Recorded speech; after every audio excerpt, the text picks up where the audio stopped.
In the spring of 1887, on the high desert outside Silver Junction, eastern Oregon, a 52-year-old ranch hand named Thaddeus Coulter made a choice the town never stopped mocking. He spent his last $75 on 240 acres of waterless desert land ground, everyone called useless. But what no one in Silver Junction knew was that a starving stallion named Sagefire would stumble out of that same desert before dawn, collapse at Thaddeus's fire, and choose him. And they didn't know that Augusta Bonham, a widowed veterinarian who had stopped believing anything new could still be built, would see what the land and the man had never said aloud. This is their story.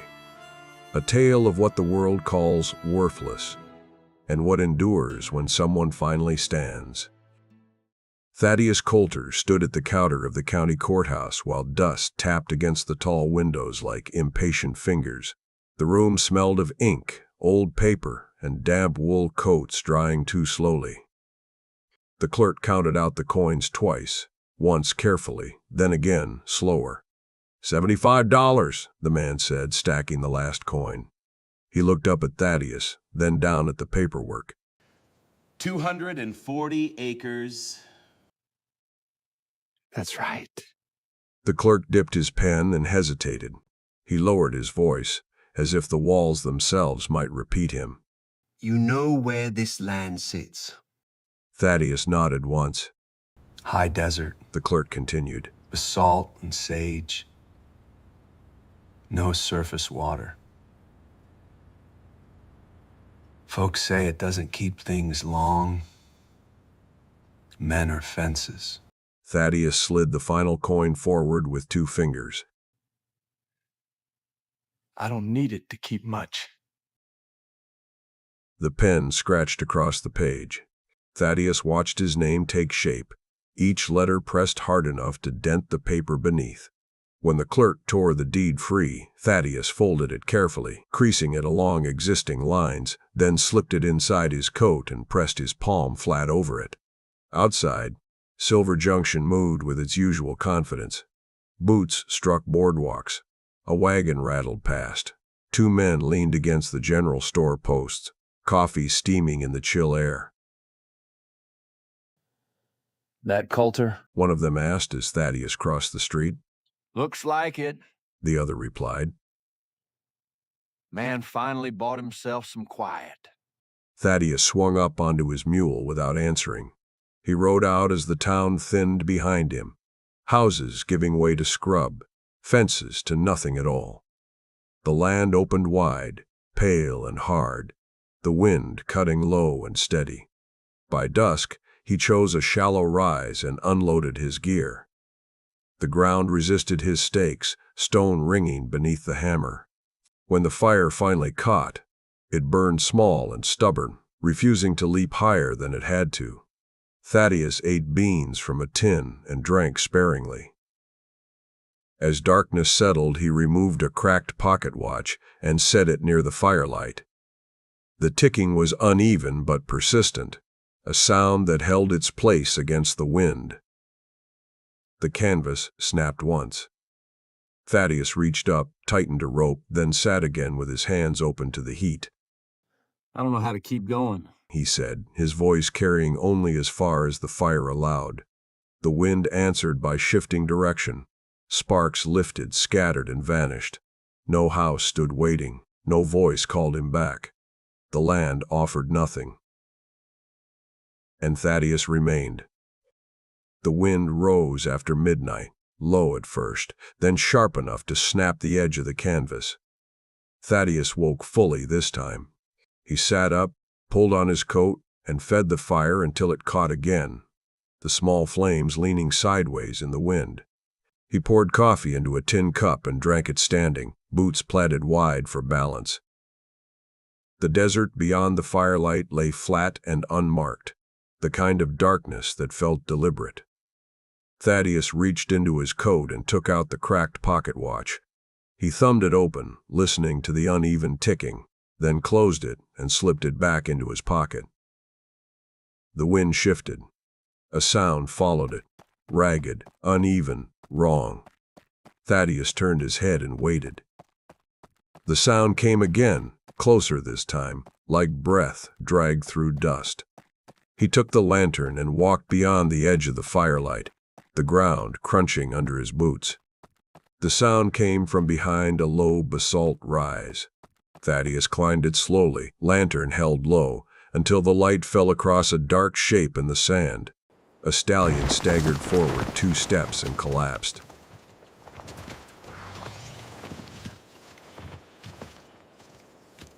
The horse lay on his side, ribs standing out sharp beneath a dull, dirt-caked coat. One eye rolled toward the lantern glow, wide but aware. The animal tried to draw breath and failed once before finding it again. Thaddeus knelt and pressed his palm against the stallion's neck. The pulse there was thin and fluttering, but present. Easy. You made it. He tipped water along the horse's lips, careful not to rush him. The stallion swallowed once, then twice, then shuddered and went still again. Morning crept in pale and cold. Thaddeus dragged canvas into place for shade and stayed beside the horse, offering water a mouthful at a time, swatting flies away with his hat. The desert remained quiet, watching without interest. By late afternoon, the horse shifted and tried to gather his legs. Thaddeus moved in close, bracing his shoulder until the effort passed. When evening came, Thaddeus rebuilt the fire and leaned against the horse's side. The stallion pressed his weight into the warmth, not trusting, not calm, only choosing heat over cold. Thaddeus rested his hand against the horse's neck. If you're breathing in the morning, that'll be worth something. The stallion breathed again, steadier than before. The wind eased, just enough to let the fire stand straight. And Thaddeus stayed. Dawn broke thin and colorless. Thaddeus checked the stallion's breathing before he checked the sky. The pulse still worked. The horse's eye opened, then closed again. Slow but aware. Thaddeus stood and stretched, joints stiff from the cold ground. He poured water into a shallow pan and waited. When the stallion licked at it, Thaddeus did not move until the pan was empty. The sun climbed. Heat settled in. Flies gathered and were chased away. Thaddeus tore strips from spare cloth and cleaned the worst of the wounds, careful where the scars ran deep. Rope burns crossed the stallion's flank. Raw places marked where tack had rubbed too long and too hard. You didn't do this to yourself, Thaddeus said. The stallion's ear flicked once. The desert stayed wide and empty. No riders appeared, no sound carried beyond wind and breath. Thaddeus stood, paced once, then returned to the horse's side. I don't have grain, He said. no medicine. The stallion breathed, uneven but steady. But I can sit here. Near midday, the horse tried to rise and failed. Thaddeus stepped in close, bracing his shoulder against the stallion's chest, boots digging into the sand until the shaking eased. They stayed like that for a long moment. By evening, Thaddeus rebuilt the fire and leaned his back against the stallion's shoulder. The horse shifted and pressed into him, choosing the warmth without hesitation. Thaddeus watched the fire settle into coals. You walked out of that desert, didn't quit. He rested his hand against the horse's neck. I'll call you Sagefire. The stallion breathed, slow and strong enough now to hear. The land offered no help. It did not soften. It did not explain itself. But it did not take the horse that night either. And when the stars sharpened overhead, Thaddeus remained where he was, firelight on his face, one hand steady against the living weight beside him. Dawn came pale and sharp, light sliding across the hard ground without warmth. Thaddeus knelt beside Sagefire and pressed 2 fingers into the stallion's neck before he looked anywhere else. The pulse answered, thin but steady. All right, Thaddeus said. We're moving. He poured water into a shallow pan and waited. Sagefire drank slowly, nostrils flaring. When the pan was empty, Thaddeus stood and shook the stiffness from his legs. He tied spare line into a crude lead, looping it carefully so it wouldn't bite. Easy now. Sagefire tried to rise and failed, knees buckling. Thaddeus moved in fast, bracing his shoulder against the stallion's chest, boots digging into the sand. The horse trembled, then steadied. They stayed like that until the shaking eased. One step came, then another. They moved toward town in slow stages. Stop, breathe, step. The sun climbed higher, bleaching the land pale. Sweat darkened Thaddeus's collar. Sagefire stumbled once, and Thaddeus held him until his legs caught again. By late afternoon, the roofs of Silver Junction appeared ahead. Sound returned with them. Wagon wheels, distant voices. Heads turned as the pair entered town. Conversation slowed. A child stopped playing and stared. Thaddeus did not head for the livery. He turned instead toward a small building near the edge of town where animals were brought when owners had run out of options. The smell of liniment and clean straw drifted through the open door. A woman stood in the doorway, sleeves rolled, gray hair pinned tight. She took in the stallion first, ribs, scars, the way he leaned into the lead, then Thaddeus. You brought him this far. He wouldn't make it alone. Thaddeus replied. She stepped closer and ran practiced hands along Sagefire's neck and shoulder. Neither would you. She said. I don't have money, He said. but I can work. The woman studied him, eyes steady and measuring. You're afraid of failing him. Not of owing me. Her name was Augusta Bonham, Bring him in. she said. The door closed behind them, shutting out the street noise. The stall smelled of clean straw and quiet. Thaddeus loosened his grip on the lead for the first time since dawn. Because now the responsibility had a name, and it wasn't his alone anymore. Augusta worked without hurry, moving around Sagefire with practiced calm. She cleaned the worst of the wounds first, then checked his eyes and gums, listening to his breathing with her ear pressed close to his chest. Thaddeus stood just outside the stall, holding the lead slack but ready. This didn't happen by accident. Augusta said, rinsing a cloth. Someone used him hard. He didn't come in afraid. Just empty. Augusta paused at that, then ran her fingers along an old scar where the hair never quite grew back. That tells me enough. She said. She set the cloth aside and turned to Thaddeus. He'll need small feedings. Clean water. Quiet. Days before strength.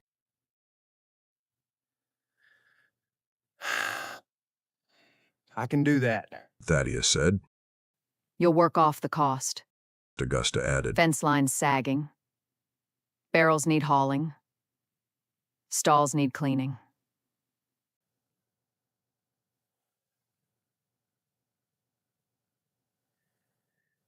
I'll start now. Days settled into rhythm. Thaddeus mended rails while Augusta treated the horse. He hauled water until his shoulders burned and slept in the loft above the barn, where he could hear Sagefire breathe below. By the third day, the stallion ate without trembling. On the fifth, he stood through a full examination without leaning. One evening, Augusta handed Thaddeus a plate of bread and stew. They sat at the small kitchen table under lamplight. Outside, the barn creaked as Sagefire shifted his weight. My husband died in 79. Fever. Thaddeus nodded and waited. I stopped building after that.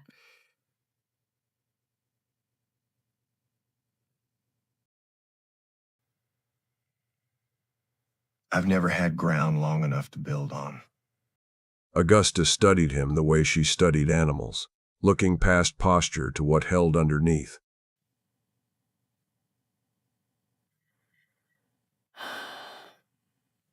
Staying takes practice.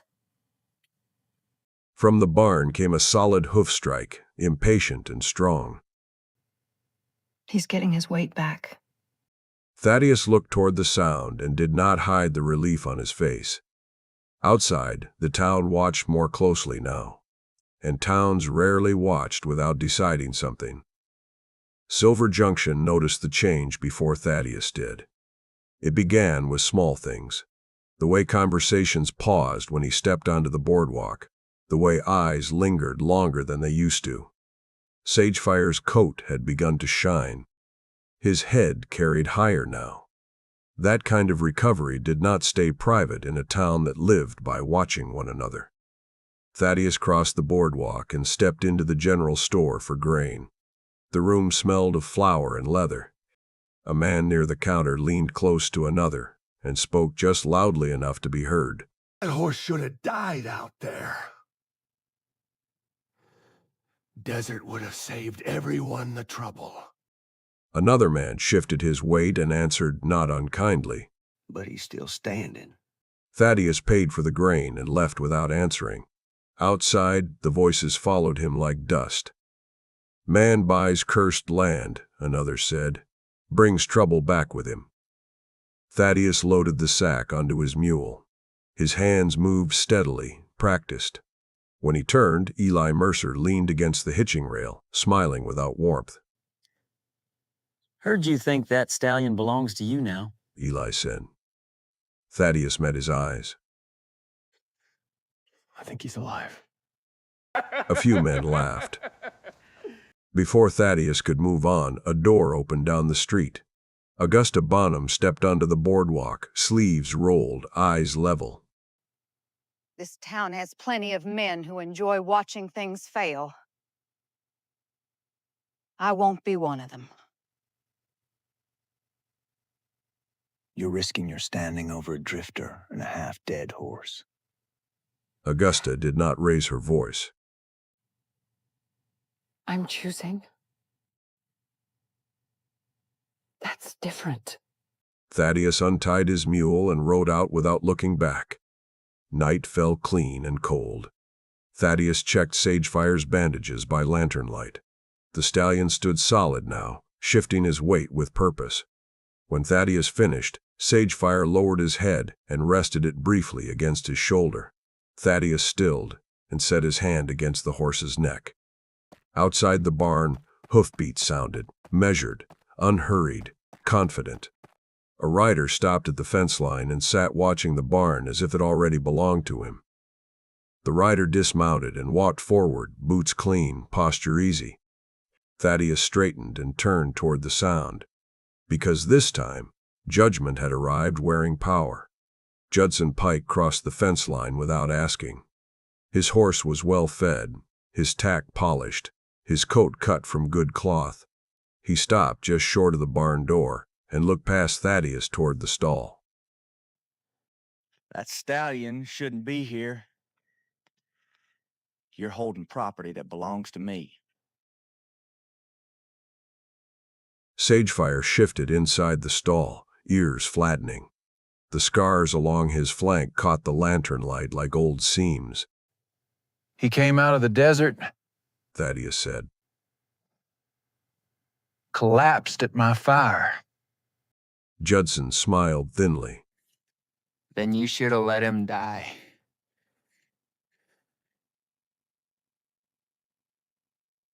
Augusta stepped out from the barn office, wiping her hands on a cloth.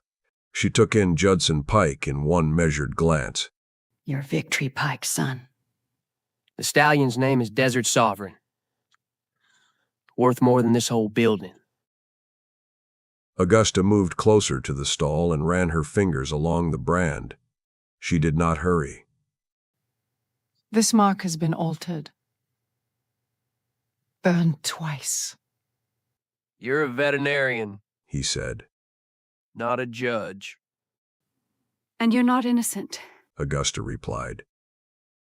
Sagefire stamped once, sharp and loud. Thaddeus stepped closer to the stall door, grounding himself there. I'll take him now, Judson said. or I'll have the sheriff here by morning. Augusta reached for her treatment ledger on the shelf and opened it.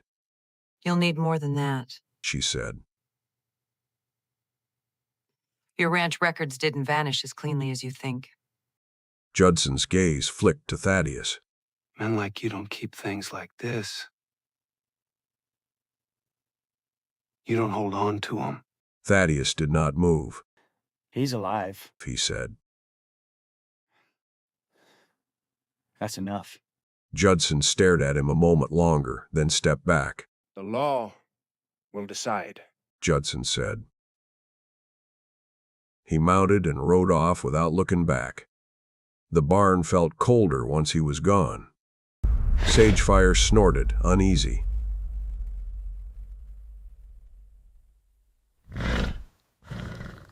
Augusta closed the ledger. If he comes back with the law, we meet him with truth. Thaddeus nodded and stayed where he stood, because stepping aside was no longer an option. Judson Pike did not wait long. The sheriff arrived 2 mornings later, his horse tied careful and straight at the hitching rail. He stepped into the barn with his hat in his hands, eyes already moving over the stalls, the tools, the ledger. Augusta had not bothered to hide. Morning. I've had a complaint. Sagefire shifted at the sound of his voice, hooves scraping wood. Thaddeus rested a hand against the stall door, not blocking it, not yielding ground either. The sheriff stepped closer and studied the horse. That's a fine animal, He said. hard used. Augusta nodded. And recovering. The sheriff looked at her, then measuring. Mr. Pike claims ownership. And we claim evidence. Augusta replied, setting the ledger on a nearby crate. The sheriff thumbed through the pages, slow and careful. He asked questions without accusation about brands, about transfers, about dates that did not quite line up. Augusta answered plainly. Thaddeus stood where he was and listened. When the sheriff finished, he closed the book and replaced his hat. I'll bring this before the court. Until then, the horse stays put. Judson Pike watched from across the street as the sheriff left. He did not approach the barn. He only stood there, hands clasped behind his back, studying the doors as if memorizing them. The town noticed that too. By afternoon, people found reasons to pass the clinic. Some slowed their horses. Some stopped outright. You're gonna lose that fight. One man said quietly to Thaddeus. Maybe. Thaddeus replied. That night, Augusta spread papers across her kitchen table. Breeding logs, shipping receipts, veterinary notes with dates written firm and clear. Lamplight shook with the wind. He hid him, Augusta said. moved him without record. Thaddeus set his cracked pocket watch beside the papers. The ticking filled the quiet. What if it's not enough? He asked. Augusta met his eyes. Then we stand anyway. Outside, Sagefire stamped once in the stall, impatient, strong. The courthouse bell rang in the distance, marking the hour, and the town leaned closer, ready to see who would bend first. The days before the hearing moved with careful tension. Thaddeus and Augusta rode out early and returned late, dust settling on their coats like proof of distance traveled. They did not announce their purpose. They asked questions and waited. At a ranch north of town, an older hand leaned on a fence rail and watched Thaddeus approach. You're the one with Pike's horse. the man said. He came to me. Thaddeus replied. They ran him till he bled. Pike wanted foals, not horses. Didn't think he'd last. But he's still standing. Augusta wrote the words down without comment.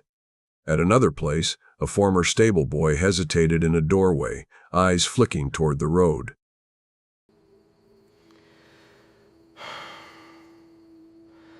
They told us not to speak. Said it would pass. It won't. Augusta said. The boy swallowed and spoke anyway. By evening, papers lay stacked on the clinic table. Shipping receipts, altered breeding logs, names that lined up too cleanly to be coincidence. Thaddeus stood near the window, watching the last light fade from the street. Augusta tapped one page. This puts the horse on a transfer list months after the ranch closed. But he never left the valley. Thaddeus nodded. Because he was hidden. Night settled. Thaddeus stayed in the barn with Sagefire, brushing the stallion's coat until it shone dull gold in the lantern light. Sagefire stood patient and solid now, no longer leaning. Thaddeus tightened a strap, then loosened it again, checking the fit. Sagefire turned his head and breathed warm air against Thaddeus's sleeve. Augusta appeared at the stall door. You'll stand tomorrow? Thaddeus latched the stall and checked the chain twice. I will. Outside, clouds gathered thin and high rare in that country. The air smelled of dust and coming weather. Thaddeus rested his hand against Sagefire's neck and stayed there. Because tomorrow would not be decided by silence. It would be decided by who remained standing when it counted. The courthouse filled before the bell finished ringing. Boots scuffed the floorboards. Dust drifted through the tall windows and settled on shoulders and hats. The room smelled of sweat, ink, and damp wool. People took their seats early, not wanting to miss the moment when the story would turn. Judson Pike sat near the front, coat clean, posture easy. He spoke quietly to his lawyer and did not look back. Thaddeus entered with Augusta beside him. He removed his hat and stood until the judge took the bench. When he sat, he kept the hat folded in his hands. Judson's lawyer rose first, his voice smooth and practiced. He spoke of ownership and loss, of a valuable stallion taken by a man who had no right to keep him. He gestured once toward Thaddeus without naming him. When Thaddeus was called, the room shifted. He walked to the stand and stood still, his hands resting on the rail. You're a hired man. The lawyer said. Isn't that right? Yes. And you expect this court to believe a stallion worth more than your land simply wandered into your care? He collapsed at my fire. Thaddeus said. He was dying. The lawyer leaned closer. So, does that make him yours? It made him alive. A murmur passed through the room. Augusta followed. She laid the evidence out piece by piece, brands altered, dates changed, injuries explained. She spoke plainly, without heat, as if describing the weather. The lawyer tried again. You've grown attached. I've grown accurate. Judson stood then, breaking decorum. You're siding with nobody. He said sharply. A man with nothing. Augusta turned toward him. I'm siding with what lasts, not what exploits. The judge called for order and bent over the papers. Silence stretched. No one moved. When the ruling came, it was simple and final. The horse remained with Thaddeus Coulter. Thaddeus did not move at first. Then he reached for Augusta's hand. She took it without looking down. The gavel struck once more, and the room had to accept that the quiet man had stayed where he stood. The courthouse doors opened and let afternoon light spill across the floor. People stood slowly, voices rising as if unsure what to do with the ending they had been given. Judson Pike left first, shoulders stiff, eyes fixed ahead. No one followed him. A man near the courthouse steps muttered Pike's name, then shook his head. Another turned away outright. By the time Pike reached the street, the space around him had opened, not in respect, but in refusal. Thaddeus stepped outside with Augusta beside him. The street felt altered, not welcoming, not hostile. Adjusting. An older rancher named Hollis Keene cleared his throat and stepped forward. Coulter. Didn't think you'd win. Thaddeus nodded.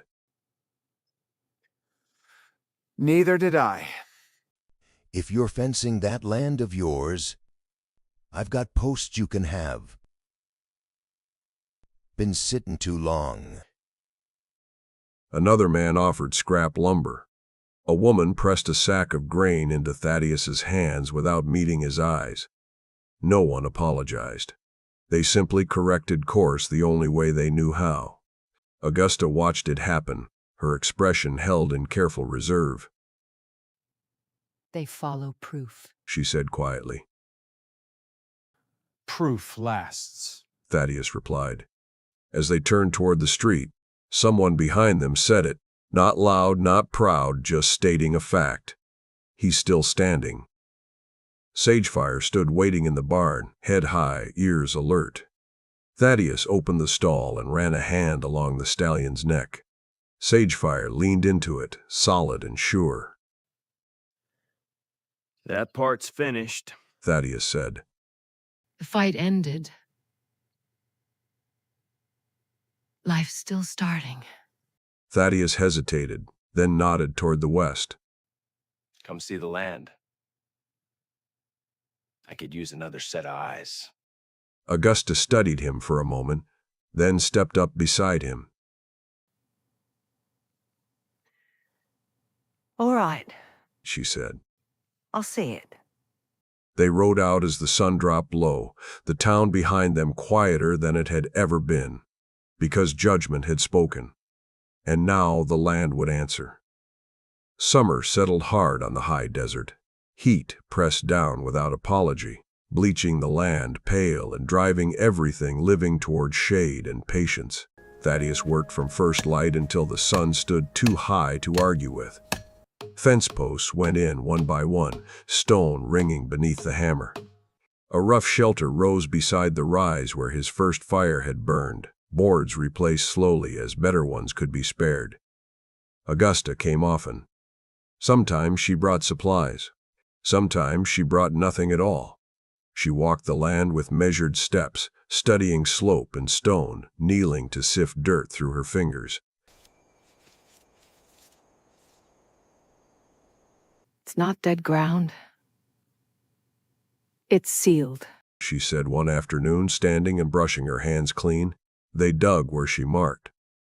The ground fought them with basalt and dust. Days passed. Sweat darkened shirts. Thaddeus drank sparingly and kept swinging. A driller named Thomas Avery rode out one morning, hat tipped low, eyes already reading the land. He studied the rock, the lay of the scrub, the shallow draws that hinted at something held back. There's a chance, Avery said. No promise. Thaddeus looked to Augusta. She gave a small nod. The drill arrived days later, loud enough to carry for miles. It bit into the earth with a sound that shook the ground beneath their feet. Dust rose. Stone cracked. Hours passed under the sun. Augusta shaded her eyes and watched the drill head sink lower. Near dusk, the sound changed. A deeper note. A hollow answer. Water surged up, clear and cold, spilling into the trough they'd dug. For a moment, no one spoke. The desert seemed to hold its breath. Thaddeus knelt and let the water run over his hands. Augusta stepped forward, then stopped. Her hand hovered above the stream, fingers trembling once before she lowered them into the flow. She drew them back slowly, wet palms pressed together as if grounding herself. It was here. She said. That night, firelight danced beside the new well. Sagefire stood at the edge, head lowered, drinking without hurry. Thaddeus watched him, then turned to Augusta. Build here. He said. With me. Augusta looked across the dark land, listened to water move where none had before. She took his hand. Yes, She said. Years passed. Grass took hold where scrub had ruled. Foals ran across the pasture, Sagefires line finding good hands up and down the basin. Thaddeus and Augusta stood together at dusk, watching the land hold. The fire burned low. The water kept moving. And the truth carried forward, steady as breath. What is chosen late can still endure.